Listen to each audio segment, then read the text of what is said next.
Demais. Realização de um sonho, deixar a camisa da seleção brasileira. Só agradecer a Deus, a Jesus, a tudo que ele fez na minha vida, de onde ele me tirou, de onde ele me trouxe. Representar com a seleção brasileira é um motivo de muito orgulho, é um sonho realizado meu, da minha família, dos meus amigos, todo mundo que sempre torceu por mim. Então, glória a Deus por mais esse momento da minha vida, da minha carreira. Meus amores, família, Paty, Matheus, te amo vocês demais. Tamo junto, vamos pra cima.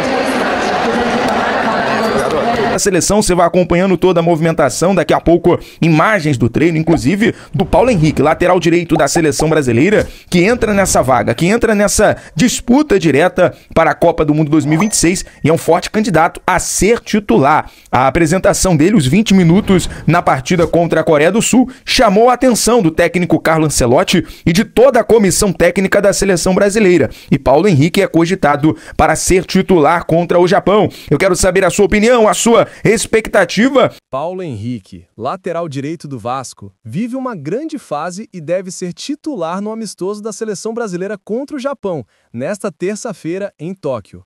O jogador, convocado às pressas após a lesão de Wesley, Roma, já foi elogiado por sua atuação de 20 minutos na goleada de 5-0 sobre a Coreia do Sul. A expectativa é que o técnico Carlo Ancelotti o utilize no time inicial contra os japoneses para observá-lo melhor. Para garantir que o lateral participe do próximo jogo do Vasco pelo Brasileirão contra o Fortaleza, quarta-feira, 15, o clube fretou um voo especial para que ele e Puma Rodrigues retornem ao Brasil a tempo, após as escalas em Londres e Paris. A partida contra o Japão é crucial para PH se firmar na seleção, enquanto o Vasco busca a vitória para subir na tabela do Brasileirão. E aí, você acha que Paulo Henrique se consagra na seleção e volta para ser decisivo no Vasco? Deixe sua opinião aqui nos comentários. O clima, essa é a movimentação da seleção brasileira, a seleção canarinho. Você está acompanhando toda a movimentação aqui na tela do BTB Esportes. Treinamento de goleiros, o Bento, o Hugo Souza, que também leva aí uma oportunidade. Ser titular, propriamente já confirmado pelo técnico Carlo Ancelotti, né, o último treino da seleção brasileira. Agora vamos com a recepção, também a despedida dos jogadores, tanto da Coreia e também a recepção, né, a movimentação, tudo o que aconteceu nesse período, né, da Copa de preparação para a Copa do Mundo 2026, a seleção brasileira foi muito bem recebida, tanto pelos coreanos, também quanto pelos japoneses, e claro, os jogadores ali dando maior atenção e prestígio. Você vai acompanhar a movimentação, seleção brasileira parando tudo, né, dando autógrafos, tirando foto. Por isso, mais uma vez, deixa o seu like. Até breve no que eu vou dizer aqui. É muito ruim, muito ruim, muito ruim quando você toma algumas decisões e se esconde atrás da instituição. Tipo, eu tenho que fazer isso para o bem do Vasco.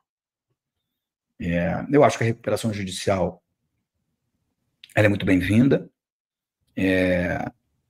Ela tem uma série de coisas positivas, mas eu sou a favor de que todo trabalhador... Desculpa aí, Flávio, eu escrevi errado. De que todo trabalhador receba integralmente por aquilo que trabalhou. Em relação ao Valdir, eu acho que o Valdir tem que receber tudo que lhe foi prometido e que está lá em contrato e que o clube não pagou. Essa história de você inverter quem está errado é um erro ainda mais grave, porque se o cara trabalhou e naquele período ele não recebeu, eu acho que ele tem todo o direito de ir à justiça e buscar os seus direitos. E aí quando você entra com uma recuperação judicial, eu estou falando aqui bem leigo mesmo, não quero criar polêmica, não quero tomar partido, não quero estar do lado de A, B, C ou D, só estou dando a minha opinião, né? Tem que punir quem lá atrás não cumpriu com os profissionais que trabalharam. Seja ele Valdir ou qualquer outro trabalhador que prestou serviço, e no caso do Valdir, um serviço muito bem prestado ao Clube de Regatas Vasco da Gama. Essa é a minha opinião. Vascudo aí, ó, meu caro Vamos Brandão. lá, falar do Vascudo, que conseguiu, né, aprovar, os credores aprovaram, na verdade, aquele plano de recuperação judicial. Já trouxe, vem trazendo aí nos últimos 2 dias, né, sobre esse assunto. Foi votado em assembleia Durou mais de 6 horas. Meu Deus. E com algumas alterações, modificações nesse plano, enfim, ele foi aprovado. Então, Vasco conseguiu acertar esse plano, né, de recuperação judicial que vai servir para dar uma reestruturada nessa vida financeira. Claro, o Vasco vai quitar com os seus compromissos, com todos os credores, né, que está devendo, e com o tempo, né, claro, as dívidas vão diminuindo, sem que o Vasco fique ali, seja irresponsável com algumas questões de futebol, de pagamento de salários com os atuais jogadores, né, os funcionários do clube. Vai conseguir cumprir com suas obrigações e também pagar os credores.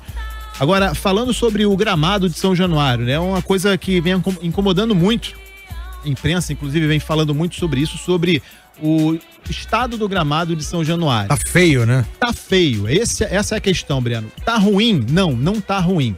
Tá feio esteticamente. Porque o gramado, principalmente para nós jornalistas que vamos pro campo, a gente vê que o estado do gramado é ok, é bom, dá pra praticar. Rola. A bola rola, não tem buraco, a não ser nas áreas, né, dos dois goleiros, está um pouquinho maltratado sim, e inclusive o Vasco vai tratar disso. Agora, esteticamente, aquelas manchas dão fica feio ali visualmente na transmissão, e o Vasco disse que vai tratar dessas manchas. É uma mancha que está desde o ano passado. Passar uma pomadinha. Inicialmente só aparecia ali no meio de campo, mas com o tempo, né, ele foi se espalhando e agora está na extensão toda do campo. O que é isso? É uma mutação em uma das 3 camadas de gramados atuais, como foi revelado, né? Cada camada foi implantada em períodos diferentes.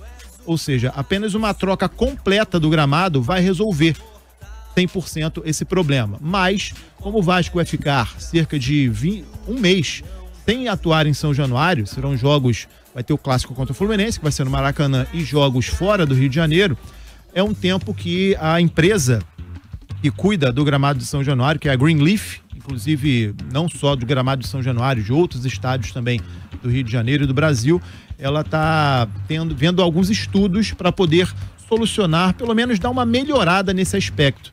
Mas completo, né? Um tratamento completo, só mesmo trocando o gramado. Só na reforma, provavelmente. Né? Só na reforma, exatamente. Não existe tempo hábil para fazer uma troca. Isso é um processo muito demorado e isso não serviria nem no final do ano, né? Quando acaba o futebol, vai dar tempo de fazer esse procedimento. Então, na reforma de São Januário, só que o Vasco vai ter o seu gramado 100% completo, bonitinho, mas enquanto isso, um tratamento paliativo será feito para dar uma melhorada nesse aspecto, Breno. Qual a sua expectativa para a estreia do Paulo Henrique como titular? Solta o verbo aqui nos comentários. E se você gostou da notícia e quer ver mais conteúdo exclusivo como este, o seu apoio é fundamental. Inscreva-se no canal e deixe o seu like neste vídeo.